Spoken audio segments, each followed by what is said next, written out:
Hello friends, welcome to Defence Matrix. तो आज हम बात करने वाले हैं चाइना के J-10 एयरक्राफ्ट के बारे में।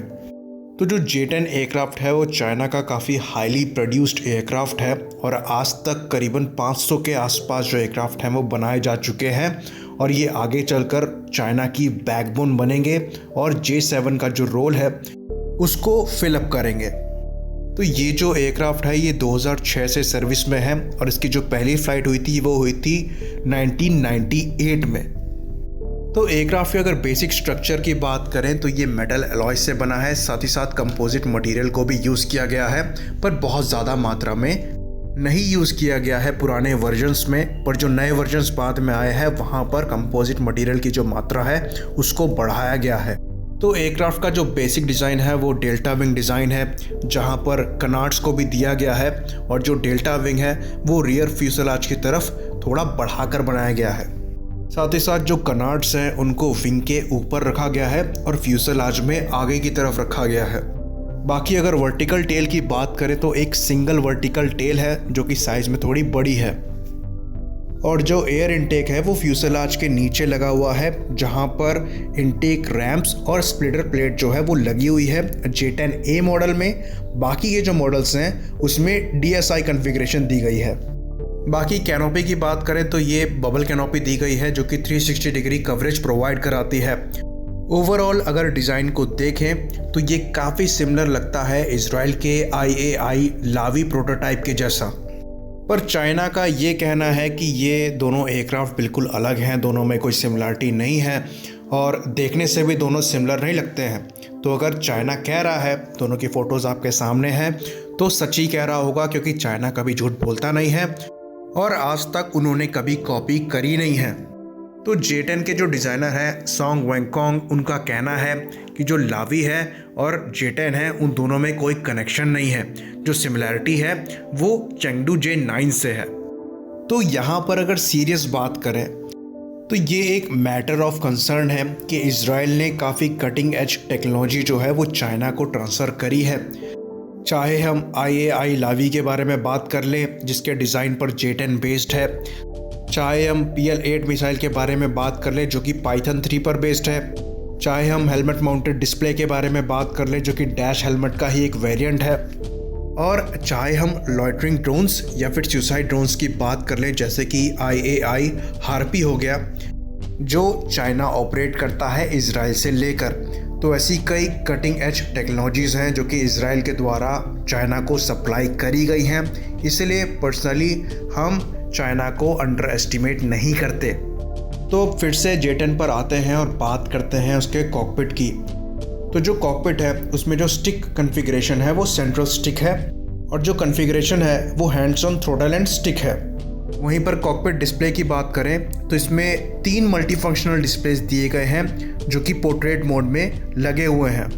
साथ ही साथ जो हेड्सअप डिस्प्ले है वो वाइड एरिया हेड्सअप डिस्प्ले है जो कि J-20 से लिया गया है। हम यहाँ पर J-10C की बात कर रहे हैं और जो इजेक्शन सीट है वो 0-0 इजेक्शन सीट है। पर अब ये कौन सी है, कितनी रिलायबल है, इस पर कोई क्लैरिटी नहीं है। तो जो एयरक्राफ्ट है उसमें digital quadruplex redundant fly by wire system दिया गया है जो इस एयरक्राफ्ट को फ्लाई करने में हेल्प कराता है, क्योंकि जो एयरक्राफ्ट का डिज़ाइन है वो अनस्टेबल है जो कि ज़्यादा मनवरेबल एयरक्राफ्ट्स का होता है यूजुअली। बाकी इसमें हेलमेट माउंटेड साइट भी दे रखी है जो कि मोस्ट प्रोबेबली इजराइल के डैश हेलमेट माउंटेड साइट का ही एक वर्जन है।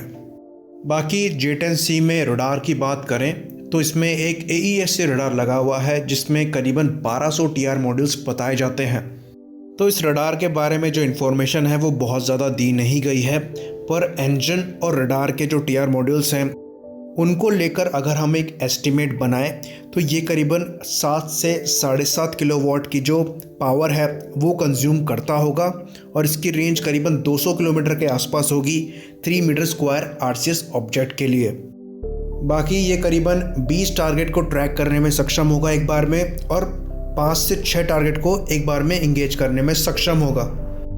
तो यहाँ पर दोबारा से ये चीज़ क्लियर करना चाहेंगे कि ये वैल्यू जो है वो अप्रॉक्सीमेट है, आसपास है, एग्जैक्ट नहीं है। तो ये बेसिक चीज़ें हैं। बाकी रडार में बहुत कुछ होता है, कई सारे मोड्स होते हैं। अब उसकी जानकारी पब्लिक में नहीं है तो उसको हम यहाँ पर डिस्कस नहीं कर सकते। बाकी हमारे लिए ये जानना ज़रूरी है कि इसकी जो परफॉर्मेंस है वो मैकेनिकली स्कैन रडार और PESA रडार से बेटर है। बाकी इसमें अगर इंजन की बात करें तो इसमें Russian Saturn AL31FN series 3 engine लगा है, जो कि वेरिएंट है उस इंजन का जो कि हमारे Su-30 MKIs में लगा हुआ है। और इस इंजन की जो रिलायबिलिटी है उसको हम कई बार डिस्कस कर चुके हैं कि ये बहुत ज़्यादा नहीं है। पर ये जो सीरीज़ 3 के इंजन लगे हैं J10 में, इनकी लाइफ थोड़ा सा ज़्यादा है, करीबन 250 घंटे ज़्यादा है बेसिक AL31 से। पर ये बहुत बड़ा डिफरेंस नहीं है, तो जो सर्विसिंग है वो फिर भी एक इशू है इस इंजन के साथ। बाकी चाइना ने अपना WS10 इंजन बनाया हुआ है रिप्लेस करने के लिए इस इंजन को, पर उसकी जो टेस्टिंग है वो अभी चल रही है J10 के साथ और पूरी तरीके से उस इंजन को नहीं लगाया गया है इस एयरक्राफ्ट में। लेकिन J10C को कई बार देखा गया है WS10 इंजन के साथ, जिसमें थ्रस्ट वेक्टरिंग कंट्रोल्स भी दिए गए थे। बाकी उस इंजन की जो रिलायबिलिटी है वो कितनी है इसके बारे में कोई इन्फॉर्मेशन नहीं है, पर जो मैक्सिमम थ्रस्ट है वो 120 से 140 किलो न्यूटन्स के बीच का है। और ये जो रशियन AL31 इंजन है वो 125 किलो न्यूटन्स का जो थ्रस्ट है वो पैदा करता है। तो जो थ्रस्ट टू वेट रेशियो है वो काफ़ी अच्छा निकल कर सामने आता है। 1.15 का है AL31FN3 के साथ और 1.16 का बताया जाता है WS10 इंजन के साथ। बाकी जो इसकी एरोडायनामिक परफॉर्मेंस है वो काफ़ी अच्छी है। मैक्सिमम स्पीड मैक 2.2 की बताई जाती है और जो G लिमिट्स है वो +9 से -3 तक की है।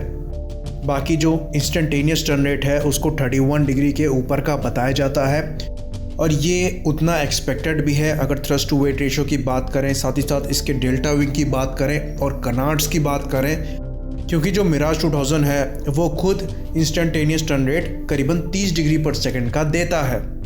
बाकी जो इसकी रेंज है वो करीबन 1250 किलोमीटर की बताई जाती है और इसमें 11 हार्ड पॉइंट्स हैं, जिसमें 6 अंडर विंग हैं, 2 अंडर एयर इनटेक हैं और 3 अंडर फ्यूसलाज हैं।